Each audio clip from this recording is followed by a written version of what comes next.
Welcome to big talk. సామాన్యులకు కేంద్రం shock ఇచ్చింది. సవరించిన వస్తువులు సేవల పన్ను జీఎస్టీ అమల్లోకి వచ్చింది.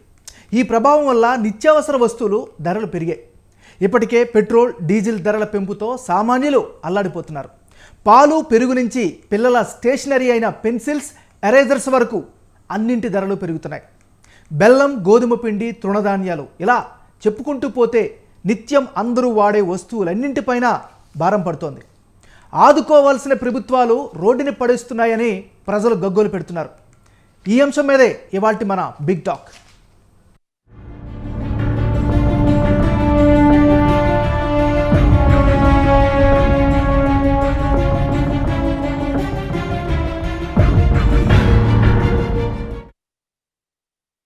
దేశవ్యాప్తంగా పెట్రోల్ డీజిల్ సహా పెరిగిన నిత్యావసర వస్తువుల ధరలతో అల్లాడుతున్న సామాన్యుడికి మరో బిగ్ షాక్ తగిలింది.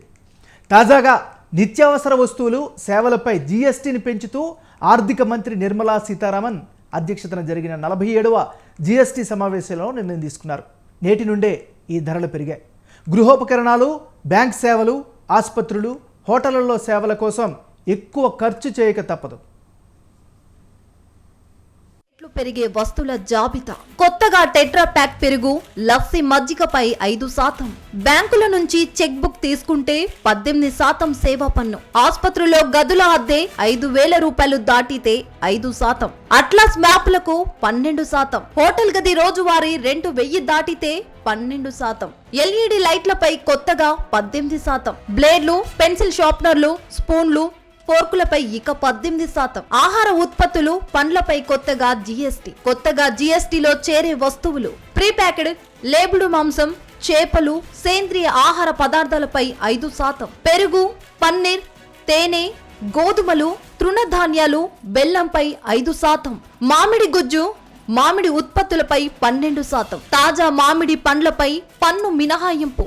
ఈ వేస్టుపై జీఎస్టీ 5 నుంచి 18% పెంపు. సిరా, కత్తులు, పవర్ డ్రైవింగ్ పంప్స్, డైరీ మిషనరీపై 18%. తృణధాన్యాల మిల్లింగ్ యంత్రాలపై 5 నుంచి 18% పెంపు. Solar water heater, finished leather ఉత్పత్తులపై 12%. పెట్రోలియం స్పెసిఫైడ్ ఉత్పత్తులపై 5 నుంచి 12% పెంపు. కాంట్రాక్ట్ వర్క్ సర్వీసులపై 18%. కట్ పాలిష్డ్ వజ్రాలపై 0.25 నుంచి 1.5% పెంపు.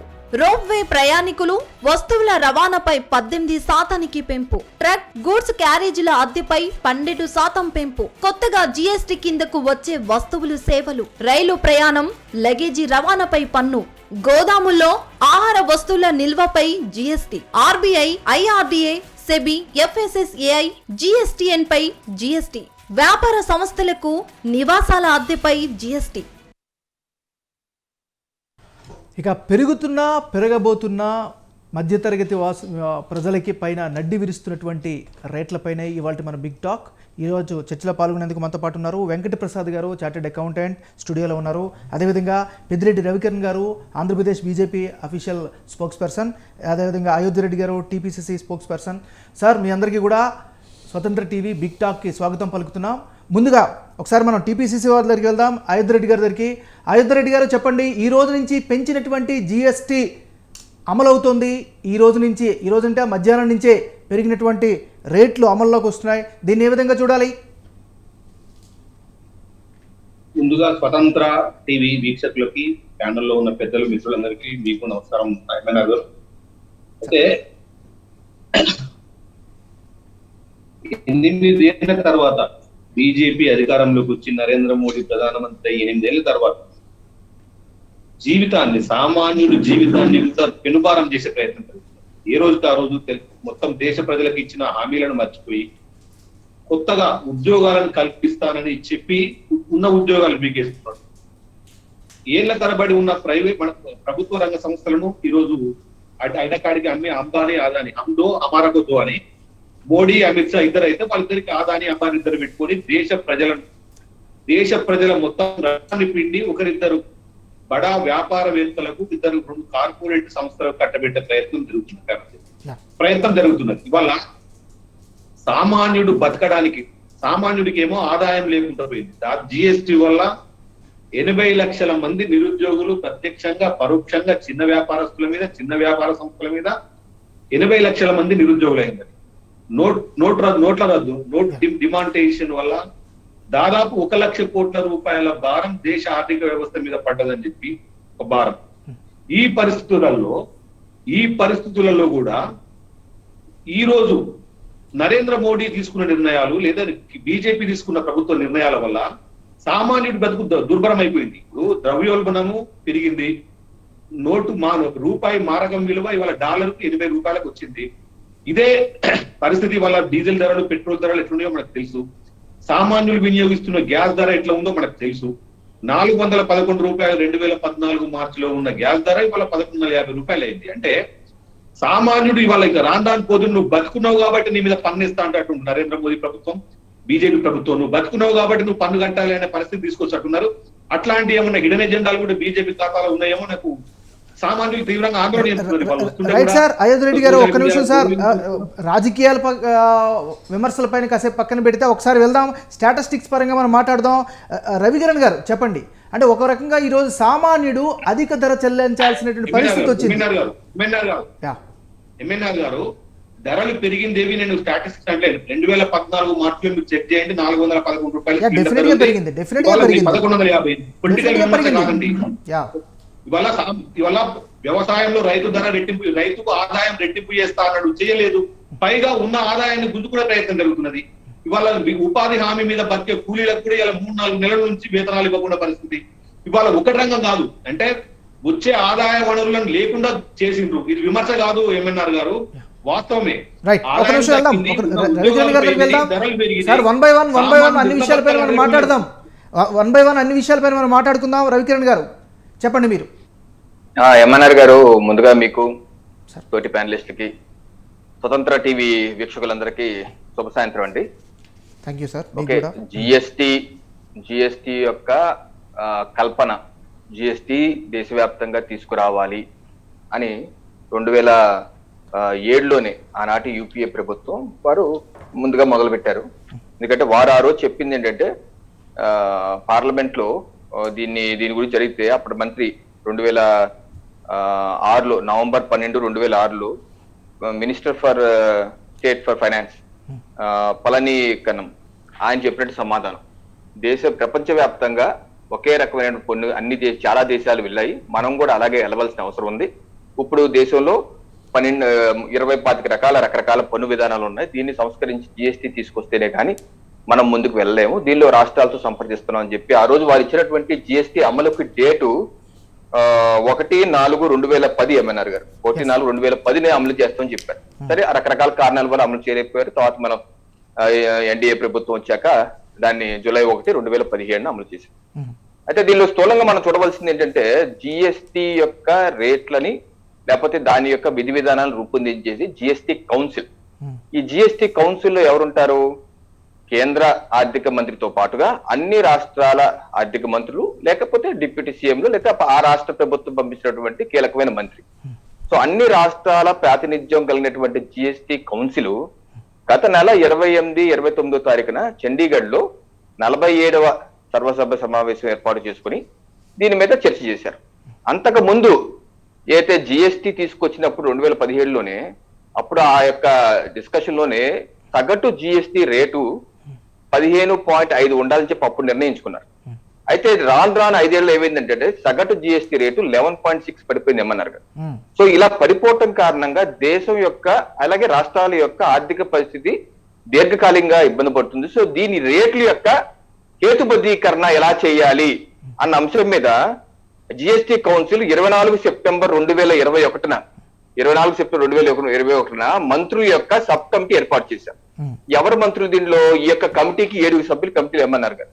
దీనిలో బసవరాజు బొమ్మాయి గారు కన్వీనర్ గా ఉంటే, దీనిలో సభ్యులుగా బీహార్ డిప్యూటీ సీఎం గారు, అలాగే గోవా మినిస్టర్ ఫర్ ట్రాన్స్పోర్ట్, అలాగే కేరళకి minister for finance, Rajasthan Congress పాలిత రాష్ట్రం రాజస్థాన్ యొక్క minister for local self government Shanti Kumar గారు, అలాగే West Bengal minister for finance, అలాగే ఉత్తరప్రదేశ్ మినిస్టర్ ఫర్ ఫైనాన్స్, ఈ 7 సభ్యులతో మంత్రులతో కమిటీ ఏర్పాటు చేసి మీరు సిఫార్సు చేయండి ఏ రకమైనటువంటి హేతుబద్ధీకరణ చేయాలి అన్న దాని మీద చేస్తే దాని మీద 28వ తారీఖు 29వ జూన్ లో చర్చ జరిగి అందరూ సభ్యులు ఏకగ్రీవంగా ఆ యొక్క డిస్కషన్ తర్వాత ఆమోదించింది ఈ రోజు మనకు వస్తున్నటువంటి జిఎస్టి మార్పు చేర్పులు ఏదైతే ఉన్నాయో ఆ రోజు ఆ యొక్క సమావేశంలో ఉన్నటువంటి అన్ని రాష్ట్రాలు, అది కాంగ్రెస్ కానీ కమ్యూనిస్ట్ కానీ తృణమూల్ కానీ లేకపోతే ఆప్కైతే మనీష్ సిసోడియా గారు డిప్యూటీ సీఎం గా ఉన్నారు, ఆయనే సభ్యులుగా ఉన్నారు.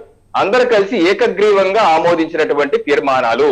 అంటే ఇది రవికిరణ్ గారు, భారతీయ జనతా పార్టీ ఎన్డీఏ ఏకపక్షంగా చేసింది కాదు. నెంబర్ 1 అంటే మన వ్యూవర్స్ కి అర్థం అవ్వాలి ఏమన్నారు కదా, అందుకే నేను చెప్పడం జరిగింది. ఒక నిమిషం చిన్న సబ్మిషన్. రవికిరణ్ గారు, ఇక్కడ మోడీ గారు చేశారా, ఎన్డీఏ చేసిందా, లేకపోతే అందరు కలిపి చేశారని పక్కన పెడితే ఈ రోజు సామాన్యుడి మీద మాత్రం పెనుభారం పడుతోంది. మీరు ఒప్పుకుంటారా ఒప్పుకోరా? నేను అక్కడికే వస్తాను, ఎందుకంటే మన చర్చ అనేది కొంచెం అర్థవంతంగా జరగాలి. ఇదేంటి ఎలా ప్రొజెక్ట్ చేస్తానంటే మోడీ గారు చేశారు, ఎవరు చెప్పబెట్టలేదు. ఇది ఆ రోజే చెప్పారు 18 జూలైన ఇంప్లిమెంట్ చేస్తారని చెప్పి. ఆ రోజు నుంచి చెప్పే వరకు ఏ ప్రతిపక్షం ఎవరు మాట్లాడలేదు కదా. సో ఈ రోజు జిఎస్టీ అమలు కేవలం కేంద్ర ప్రభుత్వానికి ఆదాయం కాదు కదా, ఇది కేంద్రానికి రాష్ట్రానికి ఇద్దరికి. అది జిఎస్టీలో ఎస్జిఎస్టీ ఉంటుంది, సిజిఎస్టీ రెండు ఉంటాయి. అది కేంద్రానికి రాష్ట్రానికి ఇద్దరికి రెండింటికి వస్తున్నట్టు ఆదాయం. నెంబర్ 1. నెంబర్ 2, మీరు అన్నది సామాన్యుడికి భారం అంటే ఓకే, భారం కొంత ఉంది, నేను కాదన్ను. అయితే దీనిలో కొంత దుష్ప్రచారం కూడా ఉంది. దాన్ని నేను మీ 2 నిమిషాలు నేను చెప్తాను. ఇప్పుడు మీరు ఇందాక తొలి పలుకులు చెప్పింది ప్యాక్డ్ ఐటమ్స్. ఇప్పుడు బ్రాండెడ్ ప్యాక్డ్ ఐటమ్స్ మీద మొదటి నుంచి 5% జిఎస్టీ ఉంది ఎంఎన్ఆర్ గారు. ఇది బ్రాండెడ్ రిజిస్టర్ అయినటువంటి బ్రాండెడ్ దాని మీద. అన్బ్రాండెడ్ ప్యాక్డ్ ఐటమ్ లేదు. అన్బ్రాండెడ్ ఇప్పుడు రైస్ ఉందండి బ్రాండెడ్, సరే ఫర్ ఎగ్జాంపుల్ ఆశీర్వాద్ ఆటా ఉందనుకోండి, అది రిజిస్టర్ అనుకోండి, నాకు రిజిస్టర్ కాదు నాకు తెలియదు, రిజిస్టర్ అనుకోండి, దాని మీద 5% ఆల్రెడీ ఉంది, గత కూడా ఉంది. ఇప్పుడు నుంచి ఏమవుతుందంటే కేవలం బ్రాండెడే కాదు, మీరు బ్రాండ్ రిజిస్ట్రేషన్ కొంతమంది ఏం చేస్తారంటే ఈ లూప్ ఉపయోగించుకొని బ్రాండ్ ని తొలగించేసి ఆ డీ రిజిస్ట్రేషన్ చేసుకొని ఆ ఎగ్జామ్షన్ పొందుతున్నారు. దీని వల్ల ఆదాయం కొంత కోల్పోతున్నాం.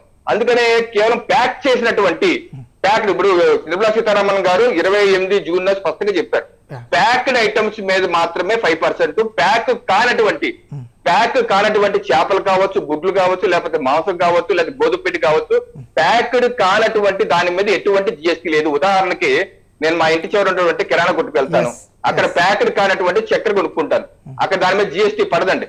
గోధుమ పిండి కొనుక్కుంటాను, దాని జిఎస్టీ ఉండదు. జిఎస్టీ ఎవరి మీద ఉంటుంది అంటే మాల్స్ లో ఉన్నటువంటి ప్యాక్ చేశాడు, అది పాలు ఉందనుకోండి, మా ఇంటికి పాలు అతను వచ్చి రోజు పోసి వెళ్తాడు, అతను జిఎస్టీ ఉండదు. ఎవరి మీద ఉంటుంది అంటే హెరిటేజ్ ఇటువంటి ప్యాక్ చూసి వాళ్ళ మీద ఉంటుంది. సో అలాగా ప్యాక్డ్ అయిన దాని మీద వాళ్ళ మీద మీరు వేసినా కూడా ఇండైరెక్ట్ గా డైరెక్ట్ గా మళ్ళీ పడేది మళ్ళీ మధ్య తరగతి మీదే కదండి. ఈ రోజు మీరు మీ ఇంట్లో పాలు కొనుక్కునేది కానీ, లేకపోతే మా ఇంట్లో పాలు కొనుక్కునేది కానీ ప్యాకెట్ పాలు ప్యాకెట్లో కొంటున్నాం తప్ప గేదె ఆవు ఇచ్చిన పాలు నేరుగా మనం కొనుక్కోవట్లేదుగా. లేదండి, అది తప్పండి. ఇప్పుడు నా ఇంట్లో విషయం మీరు చెప్పలేరు కదా, నా ఇంట్లో విషయం నేను చెప్పాలి. నేను మా ప్రాంతంలో మాటువంటి కాకినాడ ప్రాంతంలో చాలా వరకు అందరూ గ్రామాలను తీసుకొచ్చి పోస్తుంటా. అదే నేను అని ఎంఎన్ఆర్ గారు భారం పెరగదు నేను అంటలేదు. నేను చెప్పేది ఏంటంటే ఇప్పుడు కాకినాడలో కూడా చుట్టుపక్కల కూడా పాలు పోయటానికి చిన్న చిన్న కేంద్రాలు పెట్టుకున్నారు. రైతులు అక్కడ పోస్తారు, అక్కడ మేము వెళ్ళి అక్కడ పోసుకొని వస్తాం. అక్కడ అది ప్యాకెట్ కాదు, అక్కడ ట్యాక్స్ పడదు. సో నేను ఒప్పుకుంటాను, హెరిటేజ్ కావచ్చు, లేకపోతే విశాఖ డైరీ కావచ్చు, వీటి మీద పెరుగుద్ది. 2 రూపాయలు 3 రూపాయలు పెరగదు, అసలు ఏం భారం పెరగదు అని నేను అన్నాను. భారం ఉంటది కొంతవరకు. రవికిరణ్ గారు, ఒకసారి మనం వెంకట ప్రసాద్ గారి దగ్గరికి వెళ్దాం. ఈయన జిఎస్టీ మీదే చాలా రోజుల నుంచి చార్టెడ్ అకౌంటెంట్ గా వర్క్ చేస్తున్నారు, సేవలు అందిస్తున్నారు. సార్ వెంకట ప్రసాద్ గారు, మీరు చెప్పండి, అసలు జిఎస్టీ అనేది ఒక అద్భుతం జరుగుతుందని, దీనివల్ల అందరూ బాగుపడతారనే ఉద్దేశంతో 2017లో తీసుకొచ్చారు. అసలు మీ అబ్జర్వేషన్ ఏంటి జిఎస్టీ పైన? ముందుగా అందరికీ శుభ సాయంత్రం. ఎంఎన్ఆర్ గారికి, మీ తోటి వాళ్ళకి. జిఎస్టీ యాక్చువల్గా 2017లో అంతకుముందు యూపీఏ గవర్నమెంట్ కావచ్చు, గవర్నమెంట్ ఎవరైనా కావచ్చు, ప్రపోజ్ చేసిన ముఖ్య ఉద్దేశం ఏంటంటే ఇది అన్ని అక్రాస్ ఇండియా అన్ని స్టేట్స్కి కామన్ రేట్ ఉండి common product across single market ఉంటుంది. సో నేను అదే ప్రోడక్ట్ తెలంగాణలో కొన్నానా, లేదంటే ఆంధ్రాలో కొన్నానా, లేదంటే ఉత్తరప్రదేశ్లో కొన్నా కానీ సింగిల్ రేట్ ఉండాలి. అండ్ ట్యాక్స్ వల్ల రేట్లు మారకూడదు. అండ్ అక్రాస్ ఇండియా కామన్గా ఉంటే గవర్నమెంట్ కూడా ఎక్కువ రెవెన్యూ వస్తుందనే ఉద్దేశంతో చేశారు. అండ్ ఇది ఇండియా ఏమి కొత్తగా ఫస్ట్ టైం చేయలేదు ఇలాంటి ఎక్స్పెరిమెంట్ కానీ ఇలాంటి type of taxation. Across India almost 145 countries ఇలాంటి kind of taxation, single taxation across the country ఉందండి. ఇండియా గవర్నమెంట్ కొంచెం లేట్గా వచ్చినా కానీ 2017లో చాలా మంచి అండ్ చాలా ముఖ్య ఉద్దేశంతో వచ్చారు. కాకపోతే సుప్రీంకోర్టు కూడా దీని మీద కామెంట్ చేసింది. యాక్చువల్గా జిఎస్టీ అనేది చాలా మంచి చట్టము అండ్ చాలా మంచి రిఫార్ము. కాకపోతే the way it was implemented, అంటే దాన్ని ఎట్లా రియాలిటీలో ఇంప్లిమెంట్ చేశారు, ఐదర్ రేట్స్ పెట్టడం కావచ్చు, లేదంటే ప్రాక్టికల్గా ఎవరైతే ట్యాక్స్ పేయర్స్ కానీ లేదంటే వ్యాపారులు రిజిస్ట్రేషన్ తీసుకున్నారో వాళ్ళని జిఎస్టీ డిపార్ట్మెంట్లో వాళ్ళని హెరాస్ చేయడం కావచ్చు, వాళ్ళని హ్యాండిల్ చేయడం కావచ్చు, బయట సిస్టమ్ని మిస్యూజ్ చేసేవాళ్ళు కావచ్చు. ఆ ఇంప్లిమెంటేషన్ అనేది చాలా మిజరబుల్గా ఫెయిల్ అయిందండి. అది నేను చెప్పట్లేదు, వేరే వాళ్ళు చెప్పట్లేదు. సుప్రీంకోర్టు వాళ్ళు 2019లోనే ఒక కేసు విచారిస్తా చెప్పారు క్లియర్గా, జిఎస్టీ అనేది చాలా మంచిలా, కాకపోతే ఇంప్లిమెంటేషన్లో చాలా మిస్టేక్స్ అయినాయి, దాని ఆత్మ అంతా దెబ్బతింది అనేసి చెప్పారు. అది ఇప్పుడు కూడా కంటిన్యూ అవుతుంది. గవర్నమెంట్ కూడా చాలా ప్లేసెస్లో అక్నాలెడ్జ్ చేసింది ఏంటంటే జిఎస్టీ అనేది ఇంకా రియాలిటీలో ఇంకా కంప్లీట్గా దాని ఆబ్జెక్టివ్ ఇంకా సర్వ్ కావట్లేదు, ఇంకా దాన్ని ఇంకా ఇంప్రూవైజ్ చేయాలి, ఇంకా బాగా బెటర్ చేయాలని ఉంది. కాకపోతే ఇనిషియల్ డేస్లో ఇంకా టైం పడుతుంది, వాళ్ళు అగ్రీ అయ్యారు. సో జిఎస్టీ తీసుకొచ్చిన ముఖ్య ఉద్దేశం అయితే ఇంకా కంప్లీట్గా రాలేదండి. సో సమ్ ఎక్స్టెంట్ అచీవ్ అయ్యాము. మెయిన్ అచీవ్మెంట్ వచ్చేది మటుకి గవర్నమెంట్కి మటుకి రెవెన్యూ బాగా వస్తుంది, అది నో డౌట్. ఎందుకంటే మీరు ఏప్రిల్ 2022 చూస్తే కనుక per month 1.6 lakh crore across India GST revenue అండి. అది highest ever in Indian history. Indirect tax అంటే ఇన్కమ్ ట్యాక్స్ అవి కాకుండా సేల్స్ ట్యాక్స్ కానీ ఇవన్నీ జిఎస్టీ కానీ ఇన్ ఏ మంత్లో 1,60,60,000 కోట్లు గవర్నమెంట్కి రెవెన్యూ రావడం మామూలు విషయం కాదు. అది ఇప్పుడు జిఎస్టీ వచ్చినా కూడా హైయెస్ట్ రెవెన్యూ అండి అది. సో ఆ రకంగా గవర్నమెంట్కి అయితే రెవెన్యూ బాగా వస్తుంది, నో డౌట్. కాకపోతే ఇంకా దాన్ని రియల్ బెనిఫిట్స్ కన్జ్యూమర్ కావచ్చు లేదంటే వ్యాపారులకు కావచ్చు అయితే ఇంకా రాలేదండి. ఇంకా చెప్పాలంటే మీడియం వాళ్ళు లేదంటే చిన్న పెద్ద మధ్య వ్యాపారస్తులు అయితే కనుక జిఎస్టీ వల్ల చాలా సఫర్ అయ్యారు. నేను ఏ పొలిటికల్గా కామెంట్స్ చేయట్లేదు, మా అబ్జర్వేషన్ ప్రాక్టికల్గా మేము క్లయింట్స్ చూస్తుంటాం కాబట్టి. పెద్ద పెద్ద ఎంఎన్సీస్ కావచ్చు, కార్పొరేట్స్ కావచ్చు, వాళ్ళకి ఏంటంటే ఆల్రెడీ ఒక సెట్ ఆఫ్ టీమ్ ఉంటుంది అండ్ ఈఆర్పీస్ ఉంటాయి కాబట్టి కంప్లైంట్స్ వాళ్ళకి ఈజీగా ఉంది. ఆర్ఎల్స్ దే కెన్, వాళ్ళు ఏ చేసినా కానీ వాళ్ళు can take it that cost. But చిన్న మధ్య వ్యాపారస్తులు ఏంటంటే వాళ్ళకి జిఎస్టీ వచ్చిన తర్వాత ఏమైందంటే జిఎస్టీ డెడికేటెడ్గా ఒక పర్సన్ ఉంటే కానీ జిఎస్టీ అనేది కంప్లై కాలేరండి. ఎందుకంటే డెడికేటెడ్గా రియల్ టైం బేసిస్లో కంప్లై చేయాలి. ఏ చిన్న మిస్టేక్ జరిగినా కూడా వాళ్ళు బిజినెస్సే క్లోజ్ చేసుకోవాల్సినంత కాస్ట్లీ అండి జిఎస్టీ అనేది. సో ఇంతకుముందు అలాంటిది లేదు. దానివల్ల ఏంటంటే ఈ కంప్లైంట్స్ కాస్ట్ పెరగడం కావచ్చు, ఇలాంటి మిస్టేక్స్ కాస్ట్ మరీ హెవీగా ఉండటం వల్ల చిన్న మధ్యతరగతి వాళ్ళు కనుక బాగా సఫర్ అయ్యారండి. రైట్ సార్, ఒక నిమిషం అయోధ్య రెడ్డి గారి దగ్గరికి వెళ్దాం. సార్ అయోధ్య రెడ్డి గారు మీరు చెప్పండి, అంటే ఈరోజు భారతీయ జనతా పార్టీ కావచ్చు, కాంగ్రెస్ పార్టీ కావచ్చు, ప్రతి అంశాన్ని కూడా చర్చించాము చర్చించలేదు అని కాసేపు పక్కన పెడితే ప్రధానమైనటువంటి ఇష్యూస్ని పక్కన పెట్టేసేసి కేవలం పొలిటికల్గా మీరు మాట్లాడుతున్నట్టుగా మనం భావించొద్దా? అంటే ఇవాళ మేము అదే అడుగుతున్నాం, ఇవాళ పాలు ధర, పాలు ఎవరు వాడతారు వాళ్ళు చూస్తున్నాం చూడండి. ఇప్పుడు సర్వీస్ ఛార్జీలు, సర్వీస్ ట్యాక్స్, ఇప్పుడు అన్ని కూడా సామాన్యుడు ఆల్మోస్ట్ సామాన్యులకు నిత్య అవసరాలకు సంబంధించిన అంశాలే మనం చూస్తున్నాం. మీరు చెప్పిన పాలు, పెరుగు, తర్వాత హోటల్ రూములు, వైద్య ఆసుపత్రులు, చిన్న చిన్న సేవలు, ఇవన్నీ కూడా సామాన్యుడి మీద భారాన్ని పెంచుతాయి అని మీరే అంటున్నారు ఎంఎన్ఆర్ గారు. మాట్లాడితే రాజకీయం, మాట్లాడకపోతే మౌనంగా ఉంటున్నారు. ఇప్పుడు మీరే మీ దాంట్లోనే డ్యూయల్ కాంట్రాస్ట్ స్టేట్మెంట్ అంటే కాదు సార్. ఒక విషయం ఎందుకంటే బీజేపీ వాళ్ళు చెప్తున్నారు మొన్న అందరిని సంప్రదింపులు జరిపిన తర్వాతే ఈ నిర్ణయాలు తీసుకుంటున్నామని క్లియర్గా ఇప్పుడు మన రవికిరణ్ గారు చెప్పారు. సో అలాంటప్పుడు మీరు అంటే విపక్షాలు కానీ లేదా ప్రతిపక్షాలు కానీ సామాన్యుల గొంతు వినిపించటం లేదా అనేటువంటి ఒక భావన వస్తుంది కదా. ఇప్పుడు జిఎస్టీ కౌన్సిల్ అనేది మెంబర్ సెక్రటరీగా సెంట్రల్ ఆర్థిక శాఖ కార్యదర్శి ఉంటారు, చైర్మన్ గా ఆర్థిక శాఖ మంత్రి ఉంటారు, మిగతా వాళ్ళు సభ్యులు అంటే రాష్ట్రాలకు వాయిస్ చాలా చిన్నది. మీరు సామాన్యంగా ఎప్పుడు చూసినా కూడా ఇప్పుడు మన ఫెడరల్ సిస్టమ్ లో రాష్ట్రాలకు ఉన్న గొంతు ఒకసారి చూడండి, మిత్రులు చెప్పింది చెక్ చేసుకోండి. ఆ జిఎస్టీ కౌన్సిలే కంప్లీట్ పార్ట్ అండ్ పార్సెల్, లేదా కేంద్ర ప్రభుత్వం ఏం చెప్తే అది చేసే జిఎస్టీ కౌన్సిల్. అది కూడా ఇప్పుడు సాధారణంగా ఇప్పుడు 2010లో జరిగింది. అంతకంటే ముందు కూడా ఒకే పన్ను ఒకే విధానం అనేది ఖచ్చితంగా ప్రజల అవసరాల కోసం కొంత ఇప్పుడు ప్రభుత్వాలు నడవాలి, కొంత అవసరం. కానీ చాణక్యుడు చెప్తాడు ఒక మాట, పన్నులు అనేవి ఎట్లా ఉండాలి అనుకున్నప్పుడు ఒక పువ్వు నుండి తేనె మకరందాన్ని ఎట్లా స్వీకరిస్తుందో అట్లా స్వీకరించాలి, కానీ ఆ పువ్వును నాశనం చేసేటట్టు, చెట్టును నాశనం చేసేటట్టు ఉండకూడదు అనేది మా వాదన మొదటి నుంచి కూడా. ఇవాళ పన్నులు అనేవి ఒక మోస్తరు, అంటే మనిషిని బతుకుతూ పన్నులు భరించగలిగిన పరిస్థితులు ఉండాలి, కానీ అవి మెడని విరిచేటట్టుగా ఉండకూడదు అనేది మా వాదన. దాన్ని ఎట్లా కాకుండా దాన్ని ఇంటర్ప్రిట్ చేయడంలోనే మిత్రులు లేకపోతే బీజేపీ నాయకులు కూడా దాన్ని రకరకాల పద్ధతుల్లో పోతున్నారు. చూడండి మీరు, నేను ఎగ్జాంపుల్స్ చెప్తాను మీకు. ఇవాళ ఈ రోజు ఒక సామాన్యుడి సగటు ఆదాయం మొత్తం వీళ్ళు చెప్పేది కూడా 180 రూపాయలు, రోజుకు ఒక 180 రూపాయలు సగటు భారతదేశ ఆదాయం. అంటే గ్యాస్, తిండి, వాళ్ళ కనీస అవసరాలు, చదువు లేదంటే విద్య, వైద్యం ఇట్లా చూసుకుంటూ పోతే ఎక్కడ కూడా 250 రూపాయలకు తక్కువ ఉంటే ఒక మనిషి బతికే పరిస్థితి ఏమో లేదు. ఆదాయం ఏమో 180 రూపాయలు. అంటే ప్రభుత్వాల బాధ్యత ఏంటి ఎంఎన్ఆర్ గారు? ఇప్పుడు కాంగ్రెస్ నేను, మీరు బీజేపీ లేకపోతే XYZ, ఒక్క నిమిషం అట్లా పక్కన పెట్టండి. నేను ఒక సామాన్యుడిగా మాట్లాడుతున్నా. సామాన్యుడిగా నాకు 180 రూపాయల సగటు ఆదాయం ఉన్నప్పుడు 250 నుంచి 260 రూపాయల ఖర్చు నిన్నటికే ఉంటే ఇవాళ నుంచి మళ్ళీ అదనంగా పెంచుకుంటూ పోతుంది. అంటే నువ్వు బతికి ఉన్నందుకు ఖచ్చితంగా పన్ను కట్టమనేది నీ ఉద్దేశమా?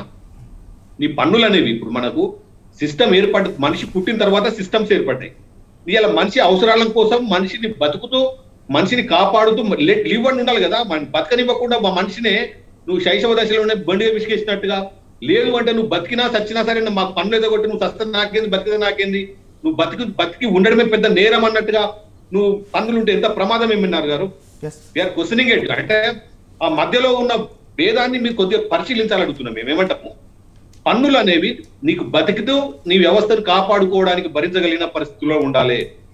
అదే ఎప్పుడో మనకు అనాగరిక కాలంలోనే చాణక్యుడు చెప్పింది, అది ఎప్పుడు ఇప్పటిది కాదు. కానీ వందల వేల ఏళ్ల చరిత్ర తర్వాత కూడా మీరు మనిషి రక్తాన్ని తాగే విధంగా పన్నులు ఉంటే ఎట్లా న్యాయం అంటున్నాం మేము? అవి ఒక పద్ధతి ఉండాలి, అద్దు ఉండాలి, అదుపు ఉండాలి కదా. సామాన్యుడి బతుకును భారం చేసే విధంగా ఉండే వ్యవస్థ, సామాన్యుడి బతుకు ఎందుకు బతుకున్నారా నాయన అని బాధపడే విధంగా పన్నులు రేట్లు ఉంటే ఎట్లా భరిస్తారేమన్నారు గారు?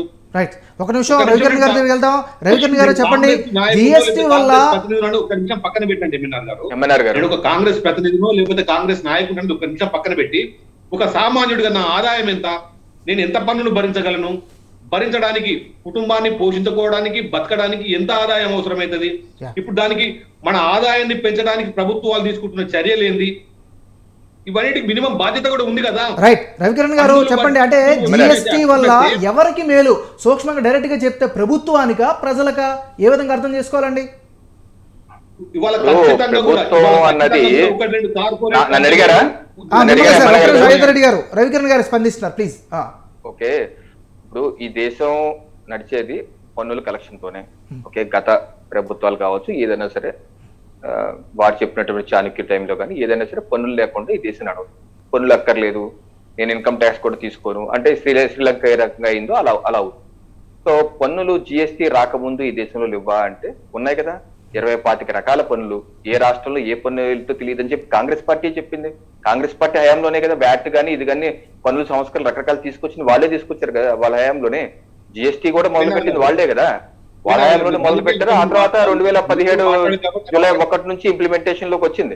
సో ఇది కొత్తగా రెడ్డి గారు చెప్తాను. అయోధ్య రెడ్డి గారు చెప్పండి, ఒక్క నిమిషం చెప్పండి. అయోధ్య రెడ్డి ఒక్క నిమిషం టైం ఇవ్వండి నాకు. చెప్పండి, నేను ఏమంటా అంటే ఇవాళ బీజేపీ అధికారంలోకి వచ్చి నరేంద్ర మోడీ నాయకత్వంలో అధికారంలోకి వచ్చి 8 ఏళ్ళు. 8 ఏళ్ల కంటే ముందు కాంగ్రెస్ ఏం చేసిందో చెప్పాలని మీరు అనుకుంటే, మా పరిపాలన నచ్చకనో కాంగ్రెస్ పనితీరు నచ్చకనో మీకు అధికారం ఇచ్చింది. కానీ కాంగ్రెస్ చేసింది కాబట్టి మేము చేస్తాము అన్నప్పుడు మీరు ఎందుకంటే ఎక్కడగా కాంగ్రెస్ ఓడగొట్టింది ప్రజలు 8 ఏళ్ల కింద, 8.5 ఏళ్ల కింద కాంగ్రెస్ ఓడగొట్టిండ్రు. 8.5 ఏళ్ల నుంచి నిరంతరాయంగా మీరు అధికారంలో ఉన్నారు. ఇవాటికి మీరు కాంగ్రెస్ చేసింది కాబట్టే మేము చేస్తున్నాము అని మీరు అనదలుచుకుంటే ఇంకా బీజేపీ ఎందుకు? రైట్, ఒక నిమిషం రవికిరణ్ గారు మాట్లాడండి. రవికిరణ్ గారు, ఈ వితండవాదం ఎక్కడికి పోదు. రైట్, ఒక నిమిషం చెప్పండి రవికిరణ్ గారు. ఒకసారి అయోధ్య రెడ్డి గారు, అన్నది పన్నుల సంస్కరణ అనేది నిరంతర ప్రక్రియ. ఇందాక చార్ట్ అకౌంటెంట్ గారు కూడా చెప్పారు, ప్రపంచంలో మనం ఒక్కలే కట్ చేసి 140 దేశాలు చేయాలి. ఇది చారిత్రక అవసరం. ఇది కాంగ్రెస్ మొదలు పెట్టిందా లేకపోతే వేరే జనతాదళ్ మొదలు పెట్టిందా అలా కాదు. సో ఇది పన్నుల సంస్కరణ నిరంతర ప్రక్రియ. అలాగే ఇందాక చార్ట్ అకౌంటెంట్ గారు చెప్పినట్టు పన్నుల యొక్క జిఎస్టీ యొక్క ఎవల్యూషన్ కొంత మెచ్యూర్డ్ గా ఒక 5 సంవత్సరాల పాటు జరిగింది. కొంత అవకతవకలు కొంచెం లోటుపాట్లు ఉండొచ్చు, లోటుపాట్లు సరి చేస్తున్నారు. అలాగే చిన్న వ్యాపారస్తులు కొంచెం ఇబ్బందులు కలిగి వాళ్ళ యొక్క స్లాబ్లు ఎప్పటికప్పుడు అయినా నాకంత టెక్నికల్ ఇంట్రికాలిటీస్ తెలియదు కాబట్టి, బట్ ఓవరాల్ గా ఈ యొక్క సంస్కారం మాత్రం అనివార్యం. ప్రపంచవ్యాప్తంగా వెళ్ళారు, మనకు వెళ్ళవలసి వస్తుంది. దీనిలో లోపాలు ఉంటే సరిదిద్దుకొని ముందుకు వెళ్ళాలి. అయితే గతంలో పన్నులు ఎప్పుడు తీసుకోలేదు, అన్ని రేట్లు అన్ని వస్తువుల రేట్లు చాలా చౌకగా ఉన్నాయంటే అప్పుడు పరిస్థితి ఏంటి, ఇప్పుడు ఇప్పుడు భారతదేశ ఆదాయ పరిస్థితి ఏంటి, అప్పుడు ఆదాయ పరిస్థితి ఏంటి? ఇప్పుడు 2004లో ఇందాక పెట్రోల్ డీజిల్ అంటున్నారు, 2004లో పెట్రోల్ రేట్ ఎంత ఉందంటే 30 రూపాయలు ఉంది. 2014 ఆ ప్రభుత్వం దిగిపోయేటప్పుడు ఎంత ఉందంటే 75 రూపాయలు అయింది. ఎంత అయిందండి, ఎంత పెరిగిందండి? 3 రెట్లు పెరిగింది పెట్రోల్ రేట్. సో అలాగే అన్ని రకాలుగా పెరుగుతూ ఉన్నాయి. నేను అది వేరే రకం చెప్తాను కాదు, నేను ఏంటంటే ఈ యొక్క జిఎస్టీలో ఈ రేట్లు ఎక్కువ తక్కువ ఉన్నాయి అనుకుంటే మళ్ళీ దాన్ని కూర్చొని కౌన్సిల్ సభ్యులు కూర్చొని నిర్ణయం ఒక్క నిమిషం ఏమనుకోవద్దు, ఒక్క నిమిషం రవికిరణ్ గారు. సూటి ప్రశ్న. ఇప్పుడు లోపాలని పూర్తిగా సవరించిన తర్వాత చట్టాలను తీసుకొచ్చి సామాన్యుల మీద మనం విడిచిపెట్టాలా, లేదా సామాన్యుల మీద ఒక ప్రాక్టికల్గా వదిలేద్దాం, బాగుంటే మా గొప్ప తీసుకుందాం, లేదనుకుంటే చేద్దామా అనడం మేలా? ఏది సరైన నిర్ణయం చెప్పండి. ఏది లోపభూయిష్టంగా పెట్టరు, అర్థమైందా? ఏది లోపభూయిష్టంగా కావాలని చెప్పి ఎవరు పెట్టరు. కాకపోతే దీనిలో ఉన్నటువంటి టెక్నాలజీ ఫస్ట్ లో ఏమైంది, సర్వర్స్ హ్యాంగ్ అయింది. సో టెక్నాలజీ వల్ల కొన్ని ఇబ్బందులు, దాన్ని కొన్ని చిన్న చిన్న లోపాలు ఉంటాయి. ఏ సిస్టమ్ లోప ఫుల్ ప్రూఫ్ గా ఏమండి. ఇప్పుడు మీరు ఛానల్ లాంచ్ చేశారండి, కొత్తగా లాంచ్ చేసినప్పుడు మీకు సమస్యలు ఉండవా? ఒక సంవత్సరం పాటు మీకు అది సమస్యలు ఉంటాయి. దాన్ని సెర్చ్ చేసుకుంటే ముందుకెళ్తా టెక్నికల్ సాంకేతిక ప్రాబ్లమ్స్ వస్తాయి, అన్ని వస్తాయి. ఇదేనా మనమేనా దైవాంశ సంభూతులమే ఏంటి? మొత్తం అన్ని పక్కగా చేసుకొని ఇంద్రుడు చెప్పాడు కాబట్టి భగవంతుడు ఒక వ్యక్తిగో వ్యవస్థగా వచ్చినటువంటి వ్యవహారం వేరు, ఒక ప్రభుత్వ పాలసీలు వేరు కదా. ప్రభుత్వ పాలసీలండి, ప్రభుత్వ పాలసీలే అన్ని ఆలోచించుకొని పార్లమెంట్ లో అన్ని డిస్కస్ చేసి అమలు చేస్తారు. ఇంప్లిమెంటేషన్ లో ఉన్నటువంటి సాధక బాధకాలు కొన్ని ఉంటాయి. ఆ సాధక బాధకాలు నిదానంగా రెక్టిఫై చేసుకొని ముందుకు వెళ్తున్నారు. అంతేగాని ఈ రోజు 5 సంవత్సరాలు అయిన తర్వాత కూడా 2017 ఏ సమస్యలు ఉన్నాయి, ఆ రోజు ఈ రోజు కూడా అదే సమస్యలు ఉంది అంటే తప్పట్టాలి. అటువంటి సమస్యలు లేవు కదా. ఈ రోజు అన్ని రకాలైన సాంకేతిక సమస్యలని చెప్పి పరిష్కరించారని చెప్పి నాకున్నటువంటి సమాచారం. మరి చార్ట్ అకౌంటెంట్ గా ఉంటే చెప్పే పరిస్థితి చెప్పలేమండి. అదే అలాగే నేను ఏంటంటే జిఎస్టీ కౌన్సిల్ లో కేంద్ర ప్రభుత్వం ఏది కావాలనుకుంటే అది జరుగుతుంది అన్నది తప్పండి. నేను ఇందాక చెప్పినట్టు ఒక కేంద్ర ప్రభుత్వమే కాదు, అన్ని రాష్ట్రాల యొక్క ఫైనాన్స్ మినిస్టర్స్ అందరూ అనుకొని ఏకగ్రీవంగా తీర్మానం చేసుకుని ముందుకెళ్లిన అంశం ఇది. ఏదైతే మార్పులు చేర్పులు చేశారో ఏకగ్రీవంగా చేసుకుని వెళ్ళింది. అంతేగాని మీరు అక్కడ ఊ చెప్పేసి ఊహు అంటే ఎలా కుదిరితే? అలాగే పెట్రోల్ డీజిల్ ఉంది, పెట్రోల్ డీజిల్ మోడీ గారు 20 రూపాయలు 2 విడతలు తగ్గిస్తే తెలంగాణ ఆంధ్రప్రదేశ్ రాష్ట్రాలు తగ్గించలేదు. బీజేపీ పాలిత రాష్ట్రాలు అలాగే కాంగ్రెస్ పాలిత రాష్ట్రాల్లో కూడా డీజిల్ 100 రూపాయల్లో ఉంది. ఈ రోజు మాకు ఆంధ్రప్రదేశ్ లో 112 ఉంది. సార్ రవికిరణ్ గారు అండ్ అయోధ్య రెడ్డి గారు మీ ఇద్దరికి ఒక విషయం చెప్తా సార్, ఒక్క నిమిషం. రవికిరణ్ గారు, పెట్రోలు డీజిల్ వ్యవహారంలోన అన్ని ప్రభుత్వాలు, కేంద్ర ప్రభుత్వం కావచ్చు, రాష్ట్ర ప్రభుత్వాలు కావచ్చు, ప్రజల కోణంలో మాత్రం ఆలోచించట్లేదండి. ఎందుకంటే అది అసలు సపరేట్ డిస్కషన్. పెట్రోల్ ఉత్పత్తులను కనుక జిఎస్టీలో కనుక పెట్టుంటే సామాన్యుడికి చాలా తక్కువ ధరకు అందేది కదా. జిఎస్టీలో ఎంఎన్ఆర్ గారు మీకు సమాచారం లేకపోతే ఒకసారి చూడండి నెట్ లో. జిఎస్టీలో పెట్టమనే కేంద్ర ప్రభుత్వం అనేక సార్లు జిఎస్టీ కౌన్సిల్ లో ప్రవేశపెడితే సభ్యులు దాన్ని తిరస్కరించారు. దాని వల్ల అది ప్రవేశపెట్టలేకపోతున్నారు. ఇది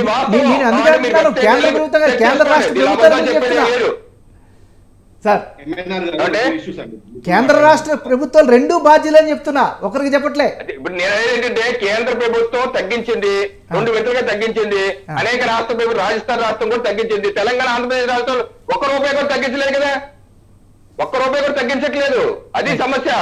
భారం అంతా, ఆదాయం అంతా రాష్ట్ర ప్రభుత్వం తీసుకుంటే బురదంతా కేంద్ర ప్రభుత్వమే జల్లుతోంది. రైట్, ఒక నిమిషం వెంకట ప్రసాద్ గారి దగ్గరికి వెళ్దాం. ఒక నిమిషం సార్, కొద్దిగా అనలిటికల్గా కాసేపు మాట్లాడదాం. సార్ వెంకట ప్రసాద్ గారు మీరు చెప్పండి. ఇప్పుడు పెట్రోల్ గురించి వచ్చింది కాబట్టి పెట్రోల్ జిఎస్టీలో చేర్చాలి అనేది చాలా పెద్ద ఇష్యూ నడుస్తూ ఉంది. ఎందుకంటే సామాన్యుడికి మంచి చేయాలనుకుంటే దాని మీద మీరే ఏమైనా విశేషం చెప్తారా? అది జిఎస్టీ తీసుకొస్తే చాలా మంచిగా అవుతుందండి. కాకపోతే గవర్నమెంట్, సెంట్రల్ గవర్నమెంట్ కావచ్చు, రాష్ట్ర ప్రభుత్వం కావచ్చు, వాళ్ళు ఒకళ్ళ వైపు ఒకళ్ళు చూపించుకుంటున్నారు. కానీ ఇద్దరు యాక్చువల్గా అయితే గ్రౌండ్ రియాలిటీ అయితే కనుక బోత్ ఆఫ్ దెమ్ ఆర్, ఇద్దరు కూడా కేంద్రం కావచ్చు, రాష్ట్రం కావచ్చు, ఎవరు రెడీగా లేరండి. మోర్ పర్టికులర్గా రాష్ట్రంలో అయితే ఇంకా అసలు రెడీ లేదు. ఎందుకంటే జిఎస్టీ వచ్చిన తర్వాత వాళ్ళకి చాలా స్టేట్ గవర్నమెంట్ వాళ్ళు, బీజేపీ వాళ్ళైనా కాంగ్రెస్ వాళ్ళైనా వేరే వాళ్ళైనా, ఒక ఇంటర్నల్ ఫీడ్బ్యాక్ ఏంటంటే రాష్ట్ర ప్రభుత్వాలందరికీ కూడా జిఎస్టీ వచ్చిన తర్వాత మాకు పన్నుల మీద అనేది అధికారం పోయింది, అంతా సెంట్రలైజ్ అయిపోయింది. సో ఈ పెట్రోల్ కూడా జిఎస్టీకి వెళ్ళిపోతే మాకున్న సోర్స్ ఆఫ్ రెవెన్యూ పెంచుకోవాలన్నా, లేదంటే ఏమన్నా ఎకానమీని వాళ్ళ లోకల్ అవసరాలు తగ్గట్టు మార్చుకోవాలన్నా కంట్రోల్ పోద్దేమని భయం అయితే ఉంది. అందుకే గవర్నమెంట్ వాళ్ళు రియల్ ఎస్టేట్ కావచ్చు, లేదంటే పెట్రోలు డీజిల్ కావచ్చు, న్యాచురల్ గ్యాస్ కావచ్చు, వాళ్ళు ఇద్దరు రాష్ట్రాలు కేంద్రాలు ఇద్దరు వాళ్ళ రీజన్స్ వాళ్ళకు ఉన్నాయండి. మేజర్గా రాష్ట్ర ప్రభుత్వానికి ఆదాయం కన్నా కూడా వాళ్ళకి పవర్ పోద్దని మెయిన్గా వాళ్ళ కన్సర్న్. ఇది రికార్డెడ్ అండి, నేనేం సొంతగా చెప్పట్లేదు, కౌన్సిల్ మీటింగ్ మినిట్స్లోనే ఉంటుంది ఇది.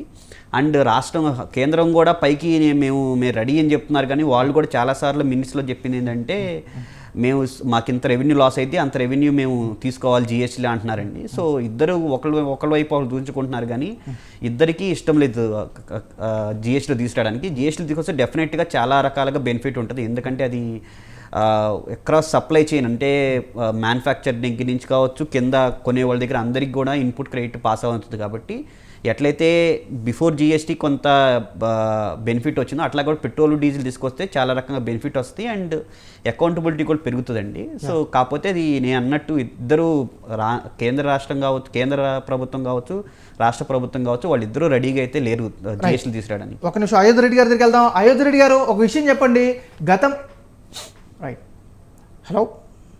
హలో అయోధ్య రెడ్డి గారు, ఒక విషయం చెప్పండి. గతంలో విపక్షాలు ప్రజాపక్ష పోరాటాలు చేసేవి, కానీ గత 8 ఏళ్లుగా ఆ విషయంలో అన్ని విపక్షాలు ఫెయిల్ అవుతున్నాయా లేదా? దీనికి మీరు ఒప్పుకుంటారా ఒప్పుకోరా? 2 అంశాలు ఏమన్నారు గారు. ఎప్పుడైతే ఎల్పిజి అంటాం మనం, అంటే లిబరైజేషన్, గ్లోబలైజేషన్ ఆఫ్టర్ ప్రైవేటైజేషన్, ఈ సిస్టమ్స్ అమలైన తర్వాత ఇప్పుడే కాదు మొత్తం ప్రపంచవ్యాప్తంగా కూడా పోరాటాలు, అంటే వీధి పోరాటాలు, మిలిటెన్సీ పోరాటాలు అన్ని కూడా తగ్గినాయి. ఒక పార్టీ అనే కాదు, ఈవెన్ ఇప్పుడు వాళ్ళ కమ్యూనిస్టులు, ఎస్ఎఫ్ఐ, ఇంతకుముందు స్టూడెంట్ లైఫ్ లోనే ఎస్ఎఫ్ఐ, ఏఎస్ఎఫ్, తర్వాత పిడిఎస్యు, ఆర్ఎస్యు, ఏబివిపి, ఇట్లా విద్యార్థి సంఘాలు కూడా ఎప్పటికప్పుడు మిలిటెన్సీ పోరాటాలు ఉంటే వందలాదిగా వేలాదిగా తరలిచ్చేది. ఇప్పుడు జరిగిన మార్పుల కారణంగా ఏంటంటే ప్రజలలో 2 కారణాలు పెరిగింది. ఎప్పుడైతే వినిమయ ప్రపంచం సామాన్యుడికి అందుబాటులోకి వచ్చిందో మెల్లమెల్లగా ప్రజల్లోనే పొలిటిసైజేషన్ తగ్గింది. ఏమన్నారు గారు మీరు, ఇది మనది కాదు, జనరల్ గానే మీరు ఎప్పుడు జరిగిన అధ్యయనాలు చెప్తున్నది. ఇప్పుడున్న మొత్తం ప్రపంచవ్యాప్తంగా కూడా మిలిటెన్సీ పోరాటాలు తగ్గి ఇప్పుడు లెజిస్లేటివ్ ఫైటింగ్స్ లేదా లీగల్ పార్టీస్ పెరిగినాయి. దానివల్ల అంటే చట్ట ప్రకారము లేదా లీగల్ గా చట్ట ప్రకారం కానీ లేదంటే చట్టసభల్లో కానీ కొట్లాడి గొంతెత్తి మాట్లాడాల్సిందే. లేదు అంటే ప్రజలను కొంత డీపొలిటిసైజ్ చేసి, కొంత సెన్సిటైజ్ చేసి, ప్రజలలో మార్పు తీసుకొచ్చి ప్రజలకు వ్యతిరేకంగా ఉన్న ప్రభుత్వాలను గద్దె దింపడానికి జరగాల్సిన పోరాటం అనేది అది మేధో ఫైటింగ్ ఉంటది, ఇంటెలెక్చువల్ వార్ తప్పితే ఇప్పుడు వీధి పోరాటాల శక్తి తగ్గింది. నాట్ ఓన్లీ ఇండియా, ఇక్కడ తెలంగాణ లేకపోతే ఇక్కడ కాదు, ఇంతకు ముందు లక్షల మంది, వేల మంది చిన్న కాలు వస్తూ వచ్చేది. ఇంతకు ముందు 5 పైసల పెట్రోల్ ధర పెరిగితే రోడ్లు బ్లాక్ అయ్యేది. 10 పైసల ధర పెరిగితే 10 పైసల పెట్రోల్ ధర పెరిగితే బస్సులు, బంధులు మనం ఎన్నో చూసినాం. సార్ గతంలో వాజ్పేయి గారే ఎడ్ల బండి మీద పార్లమెంట్కి వెళ్ళినటువంటి దృశ్యాలు మనం చూస్తున్నాం. అందుకని అంటే దీన్ని ప్రతిపక్షాలకు లేకపోతే అధికార పక్షానికో చెప్పడానికి కాదు, ప్రజలలో కూడా ఆసక్తి తగ్గింది. పట్ల మనమేం కాదు, ప్రజలలో కూడా మీరు చూడండి, ఇంతకుముందు కాల్ చేసి ఇవాళ మన పెట్రోల్ ధర పెరిగిందని మనమే అంటున్నాము, మన బస్సు టికెట్ల ధరలు పెరిగినాయని మనమే అంటాము, విద్యుత్ ధరలు పెరిగినాయి మనమే అంటాము. ఒక గంట సేపు ఏదైనా రాస్తారోకో తిరిగితే ముందు మళ్ళీ ప్రజలే తిరగబడుతుంది. అంటే ఇష్యూ ఏమవుతుంది అంటే లైఫ్ స్టైల్లో చాలా మార్పులు తీసుకొచ్చింది. ఆఫ్టర్ 2000 తర్వాత భారతదేశంలో ఎప్పుడైతే సంస్కరణలు అమలైన తర్వాత పెరిగిన మార్పులు ఇవి. ఈ మార్పులకు అనుగుణంగానే ప్రజల పక్షాన ప్రతిపక్షాలు పోరాటం చేయాల్సి ఉంటది. ఈవెన్ అధికార పక్షం కూడా ఒంటెత్తుపోవడానికి లేదు, ప్రతిపక్షాలు కూడా ప్రజల కేంద్రంగానే, అధికార పక్షమైన ప్రజల కేంద్రంగానే పనిచేయాలనే బాధ్యత ఉండాల్సిందే. అయితే ఎప్పుడైతే ప్రజల కేంద్రం నుంచి పరిపాలన పక్కకు పోతుందో అప్పుడు కొట్లాడాల్సి వస్తుంది.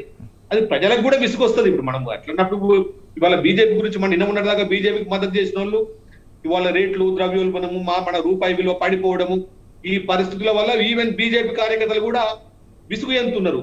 ఏంది ఇది, మనం ఏమో అనుకుంటే ఏమో అవుతుంది, నరేంద్ర మోడీ ఏమో చేస్తాడు అనుకుంటే ఏమో చేయడు, ఎక్కడో జరుగుతుంది అనుకుంటున్నారు. అయితే ఇప్పుడున్న పోరాట రూపాలే మారినాయి అనేది ఈ సందర్భంగా ఎంఎన్ఆర్ గారు. తర్వాత ఇంతకుముందు మిత్రులు రవికిరణ్ గారు చెప్పిన దాంట్లో మేము ఒక 2 ఇష్యూస్ నేను ప్రస్తావించదలుచుకున్నా.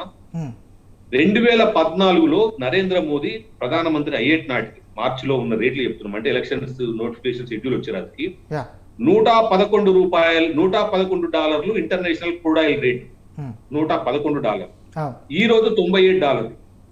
ఆ రోజు డీజిల్, పెట్రోల్, గ్యాస్ ధరలు చూస్తే $411 గ్యాస్ సిలిండర్ ధర ఆ రోజు, ఈ రోజు $1151. పెట్రోల్ ధర ఇవాళ $110 ఉన్నట్టుంది. ఆ రోజేమో 71-72 రూపాయలు. అప్పుడు ఇంటర్నేషనల్ కి $11 ఎక్కువ ఉంది international crude oil rate. Petrol ధర 30 రూపాయలు తక్కువ ఉంది. అంటే మీరు వేరియేషన్ అర్థం చేసుకోండి. అదే పెరిగినాయి కదా, మార్పులు వచ్చింది అని చెప్తుంది. ఆ రోజు ఇంటర్నేషనల్ గా క్రూడ్ ఆయిల్ రేటు ఎక్కువ ఉంది, ఈ రోజు తక్కువ ఉంది. పెట్రోల్ ధర ఆ రోజు తక్కువ ఉంది, ఈ రోజు ఎక్కువ ఉంది. గ్యాస్ ధర ఆ రోజు తక్కువ ఉంది, ఈ రోజు ఎక్కువ ఉంది. అంటే ఇంటర్నేషనల్ క్రూడ్ ఆయిల్ ధరనేమో తగ్గింది, రేట్లు పెరిగినాయి. అంటే దీంట్లో మీకు వేరియేషన్స్ ని బీజేపీ లేకపోతే వాళ్ళ ఆలోచనలు ఏందో ఒకసారి చెప్పడానికి, మీకు ఎస్టాబ్లిష్ చేయడానికి. నేను చెప్పిన రేట్లు కాదు, మీరు గూగుల్లో కొట్టండి. 2004 మార్చిలో international crude oil rate, petrol rate అంటే మనం నేను చెప్పే లెక్కలు కాదు, ఓపెన్ గానే. అంటే మీకు విమర్శ కోసం కూడా కాదు. అంటే పరిస్థితులు ఏంది, వాళ్ళ సైకాలజీ ఏంది, పేద ప్రజల పట్ల లేదా ప్రజల పట్ల వాళ్ళ కన్సర్న్ ఏందో చెప్పడానికి మాత్రమే ఇది ఎస్టాబ్లిష్ చేయడానికి. చైనా వాళ్ళు ఇల్లు కట్టుకోలే, ఆ రోజు అస్సాంలో చైనా వాళ్ళు ఇల్లు కట్టుకోలే, ఈ రోజు కట్టుకుంటున్నారు. ప్రజల మధ్యన ఆ రోజు మతాల పేరు మీద చెప్పి ఆ రోజు విద్వేషాలు లేవు, ఈ రోజు ఉన్నాయి. రవికర్ణ గారు సరే, రాజకీయాలు, సంస్కరణలు, చట్టాలు, సరే అభివృద్ధి కాసేపు పక్కన పెడితే మధ్య తరగతి వాడి బతుకు ఈ రోజు 4 రోడ్ల జంక్షన్ లాగా వచ్చిందా లేదా? అంటే ఒకటి ఇందాక రెడ్డి గారు చెప్పిన మొదటి అంశం, ఎప్పుడైతే 92లో తెలుగు తేజం పివి నరసింహారావు గారు ఆర్థిక సంస్థలను తీసుకొచ్చి లిబరలైజేషన్, గ్లోబలైజేషన్ తలుపు తీశారు, ఆ రోజు నుంచి ఈ రోజు వరకు 3 దశాబ్దాలుగా దేశంలో, రాష్ట్రాల్లో సంపద పెరిగింది, సృష్టి జరిగింది. మౌలిక వసతుల కల్పన కావచ్చు, లేకపోతే ఆదాయ వనరులు కావచ్చు, విపరీతంగా పెరిగింది. దానికి అన్ని ప్రభుత్వాలు అక్కడి నుంచి ఇప్పటి వరకు ఏ ప్రభుత్వం ఉన్నా సరే అదే విధానం అవలంబించాయి. కాంగ్రెస్ అన్నా, కమ్యూనిస్ట్ అన్నా, బీజేపీ అన్నా, ఎవరన్నా అదే విధానం అవలంబించుకుంటాయిలో సంపద సృష్టి చేసేది. ఎందుకంటే మన చిన్నప్పుడు ఎలా ఉండే రోడ్లు ఇప్పుడు ఎలా ఉన్నాయి, ఏ రకంగా హైదరాబాద్ మన కళ్ళ ముందు ఎలా మారింది చూసాం. సో ఇదంతా ఎలా జరిగింది, ఆ యొక్క జరిగింది. సో దీనిలో భాగంగా కొన్ని గతంలో ఏదైతే ప్రజలకి అందనటువంటి సంక్షేమం ఈ రోజు ఇంకా ఎక్కువ అందుతుంది. ఇప్పుడు ఉదాహరణకి మీరు చూడండి, ఓకే పెట్రోల్ డీజిల్ రేట్ పెరిగింది, okay fine, okay LPG rate పెరిగింది. అట్ ది సేమ్ టైము ప్రజలకి ఓకే ఈ పిఎం కిసాన్ ద్వారా రైతులకు 6,000 రూపాయలు కావచ్చు, లేకపోతే మరుగుదొడ్ల నిర్మాణాలు కావచ్చు, లేకపోతే ఇళ్ల నిర్మాణానికి 1,80,000 ఇవ్వటం కావచ్చు, లేకపోతే జన్ధన్ ఖాతాల ద్వారా ఏ యొక్క షూరిటీ లేకుండా రుణాలు ఇవ్వటం కావచ్చు, లేకపోతే పింఛన్లు, వృద్ధాప్య పింఛన్లు ఇవ్వటం కావచ్చు, అనేకమైనటువంటి సంక్షేమ కార్యక్రమాలు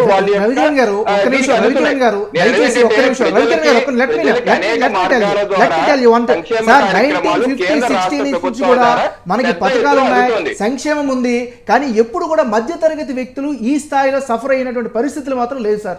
దీన్ని మీరు ఒప్పుకుంటారో ఒప్పుకోలేరో అది మీ ఇష్టం, కానీ సంక్షేమ పథకాలు అనేవి గతం నుంచి ఉన్నాయి, ఇప్పుడు కొత్తగా వచ్చినవి కావు కదా. మేబీ పెరగొచ్చు, 1-2 తగ్గొచ్చు. ఇంకా ఇప్పుడు సంక్షేమం గతంలో ఇలాగా ఇళ్ళకి ఇది పెన్షన్, వృద్ధాప్య పెన్షన్లకి ఇలాగా 2,000, 3,000 ఇవ్వటం ఉందా, లేకపోతే మరుగుదొడ్ల నిర్మాణాలకి 12,000 ఇవ్వటం ఉందా? గతంలో ఏ రకంగా రాష్ట్ర ప్రభుత్వాలు, కేంద్రం, నేను అంటే రెండు ప్రభుత్వాలు పెద్ద ఎత్తున అనేకమైన సంక్షేమ కార్యక్రమాలు చేస్తున్నారు కదా. అది గతంలో లేదు కదా, అది 92 ముందు ఆ రకంగా సంపద లేదు కదా. సంపద సృష్టి జరిగింది, ఈ రోజు పంచుతున్నారు కూడా, ప్రజలకు ఇస్తున్నారు కూడా. అది మనీ రూపంగా ఇస్తున్నారు, అలాగే మౌలిక వసతుల రూపంలో ఇస్తున్నారు. ఇది కేంద్ర రాష్ట్ర ప్రభుత్వాలు ఇద్దరు కలిసి చేస్తున్నాయి.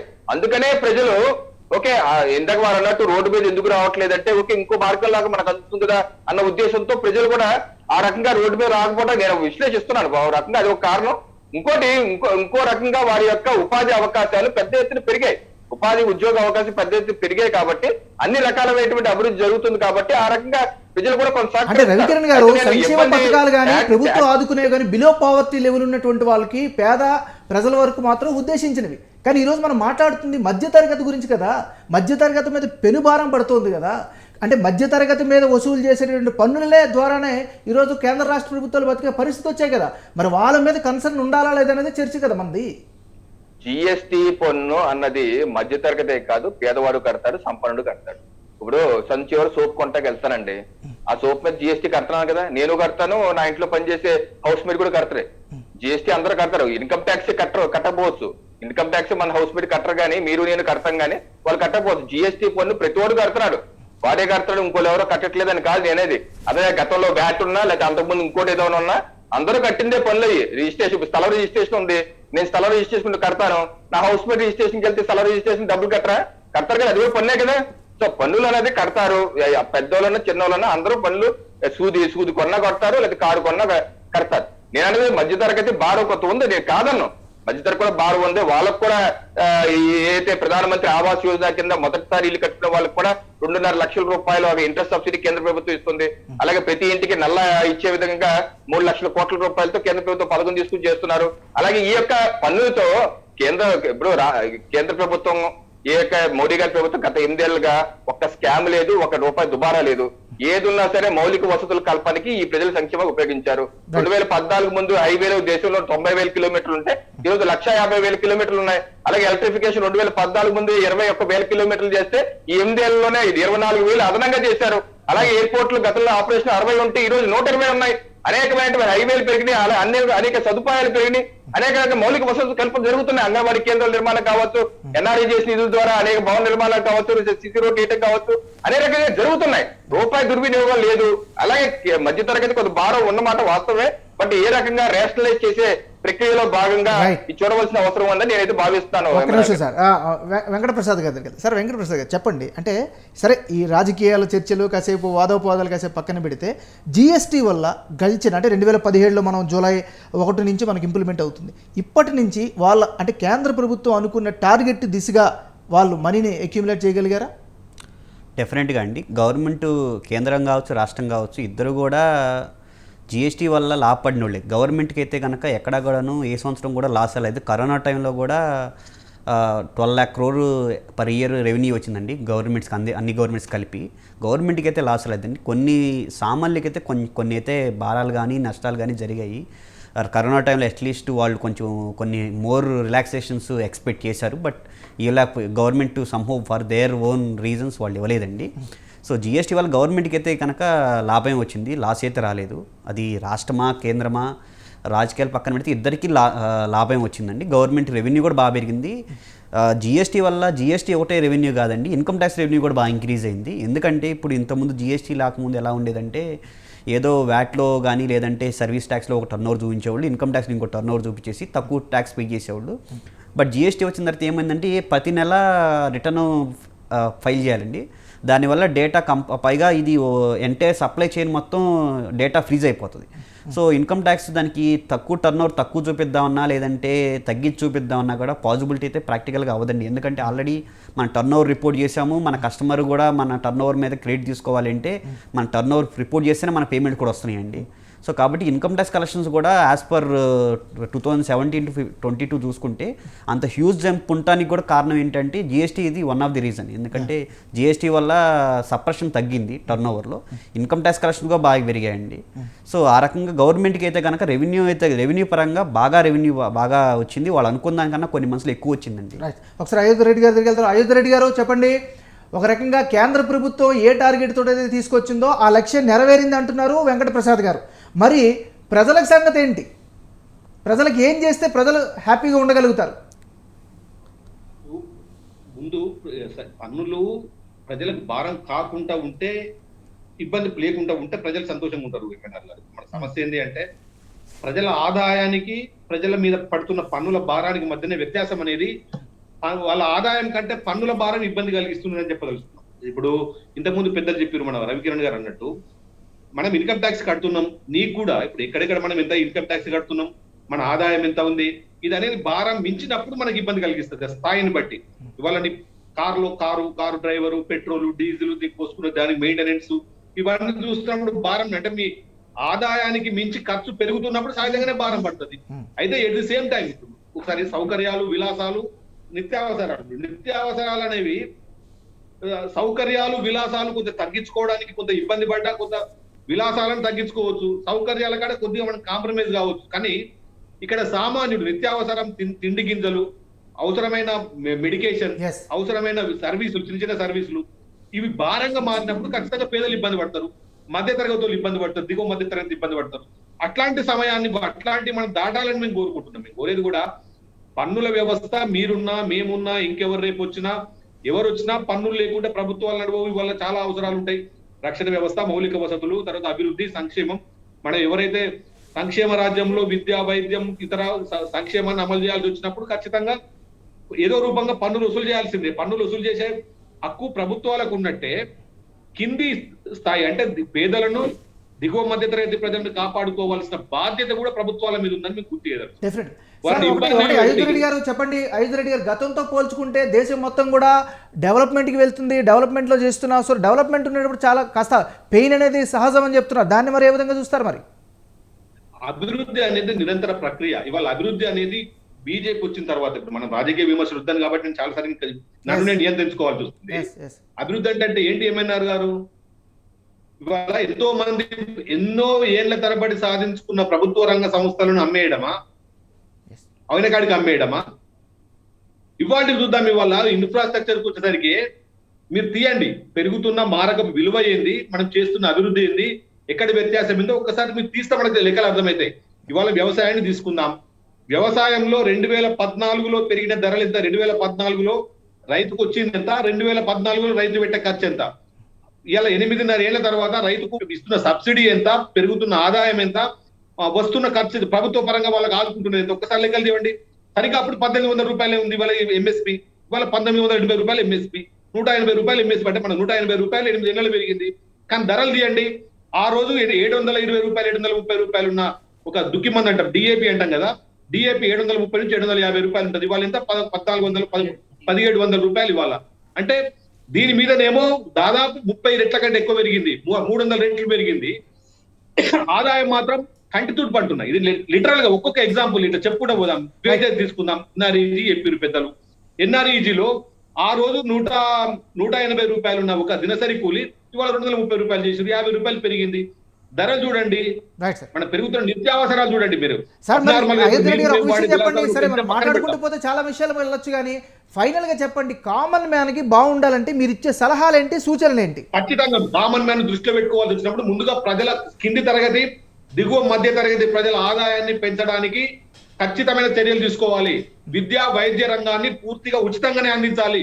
విద్యలో ప్రైవేటును ప్రోత్సహించకూడదు. అంటే గతం జరిగింది కాబట్టి మీరేం చేశారు అంటే మళ్ళీ అది వేరే డిబేట్. రైట్. ఖచ్చితంగా కూడా ఏ ఉత్పాదక వస్తువు కూడా ప్రభుత్వ రంగ సంస్థలోనే ఉండాలి. రైట్. ప్రైవేట్ వ్యక్తుల చేతుల్లో ఉత్పాదక శక్తులు, ఉత్పాదక వనరులు కనుక ప్రైవేటు వ్యక్తుల చేతిలో ఉంటే ఖచ్చితంగా ఇట్లాంటి ప్రమాదమే వస్తుంది. Right sir. ఒకసారి రవికిరణ్ గారి దగ్గరికి వెళ్దాం. ఒక నిమిషం సార్, రవికిరణ్ గారి దగ్గరికి వెళ్దాం. రవికిరణ్ గారు, మనం మొదటి నుంచి చర్చ, స్వతంత్ర టీవీ చర్చ ముఖ్య ఉద్దేశం కూడా అదే, రచ్చ చెయ్యం రెచ్చగొట్టం, ఇదే మన నినాదం కాబట్టి చర్చించుకుంటున్నాం. మీరు ఫైనల్గా చెప్పండి, మధ్య తరగతి వాళ్ళకి భారతీయ జనతా పార్టీ ఎలాంటి భరోసా ఇస్తోంది?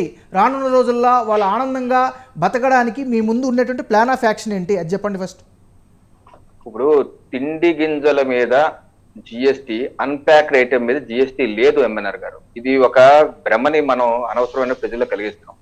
ప్యాక్డ్ ఐటమ్స్ మీదే ఉంది, కానీ అన్ప్యాక్డ్ ఐటమ్స్ మీద తిండి గింజలు కావచ్చు, లేకపోతే బియ్యం కావచ్చు, లేదా ఫిష్ కావచ్చు. ఈరోజు ఫిష్ మార్కెట్కి వెళ్తాను, ఫిష్ కొనుక్కుంటాను, దాని మీద జిఎస్టీ ఉండదు. సో ప్యాక్డ్ ఏదైతే మనం మాల్స్ కి వెళ్తామో, మాల్స్ తో చికెన్ ప్రాసెస్ చేసి ఫ్రోజన్ చేసి ప్యాక్ చేస్తారు కదా, అది కొంటే దాని మీద 5% జిఎస్టీ ఉండదు, కానీ దీనికి కాదు. అది ఒకటి స్పష్టత. ఇంకోటి, ఇందాక స్టార్టింగ్ లో మీరు అన్నారు మెడికల్ బెడ్ల మీద 5,000 దాని మీద ట్యాక్స్ పెంచేశారు. ఏది 5,000 అంటే ఐసీయూ బెడ్లు కాకుండా రోజుకి 5,000 రూపాయలు ఛార్జ్ చేసే హాస్పిటల్, అంటే 5 స్టార్ హోటల్ రేటు ఛార్జ్ చేసే హాస్పిటల్ మీద దాని మీద రోజుకి దానికి జిఎస్టీ వసూలు చేస్తారు. అంతేగాని అన్నిటి మీద ఫ్లాట్ గా చేసేయటం కాదండి. సో ఇలా కొన్ని ఉన్నాయి. దాన్ని కొంత భారం అవుతుంది, నేను కాదన్ను. కాకపోతే కొంత మనం మిస్లీడ్ చేయకూడదు అన్న. ఇంకోటి కూడా, ప్యాక్డ్ ఐటమ్స్ 25 కిలోస్ దాటితే జిఎస్టీ లేదు ఎంఎన్ఆర్ గారు. 25 కిలోస్ లోపు అయితేనే 5% జిఎస్టీ ఉంది. కొన్ని లోపాలు ఉన్నాయి, సవరణలు ఉన్నాయి, సవరించుకోవాల్సిన అవసరం ఉందని చెప్పారు కదా, మరి ఆ దిశగా మీరు ఏమైనా అడుగులు వేస్తారా లేదా? ఫైనల్ గా చెప్పండి. స్పష్టత ఇవ్వాలి. ఎందుకంటే ప్రభుత్వ రంగ ప్రైవేటీకరించడం అన్నది ఈ రోజు భారతీయ జనతా పార్టీ స్టార్ట్ చేసింది కాదు. గతంలో ప్రభుత్వం ఉంది, అలాగే ఇప్పుడు కూడా అన్ని ఏం చేయటం లేదు. దానిలో కొన్ని చేస్తారు, కొన్ని. ఇప్పుడు యూరియా ఉంది, యూరియాకి సంబంధించి తెలంగాణలోనే కొత్తగా కేంద్ర ప్రభుత్వం 6,000 కోట్ల రూపాయలతో స్థాపించింది యూరియా ఫెర్టిలైజర్స్ తయారీకి. సో అటువంటి రంగాలన్నీ కేంద్ర ప్రభుత్వం చేస్తుంది, నెంబర్ 1. అలాగే వ్యవసాయం గురించి వారు కొంచెం తప్పుడు గణాంకాలు ఇచ్చారు. 2014లో వరి యొక్క ఎంఎస్పి 1,150 ఉంది. ఇప్పుడు ఈ రోజు ఉంది 2,050 రూపాయలు. ఎంత రేటు పెరిగి ఎంతవరకు పెరిగింది చూడండి. అలాగే మిగతా ధాన్యాలు అయితే కొన్ని అయితే డబుల్, ట్రిపుల్ కూడా అయినాయి ఎంఎస్పి రేట్లు. అలాగే ఎంఎస్పి గతంలో 2014 వ్యవసాయానికి ఇచ్చిన కాంగ్రెస్ ప్రభుత్వం ఇచ్చిన బడ్జెట్ 25,000 కోట్లు.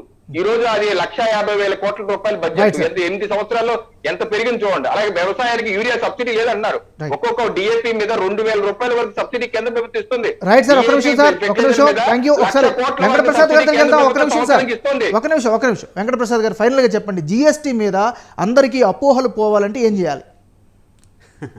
జిఎస్టీ అనేది చాలా అపోహలు అందరికీ పోవడం అంటే అంత ఈజీ కాదండి. పైగా జిఎస్టీ అనేది చాలా కాంప్లెక్స్ లా.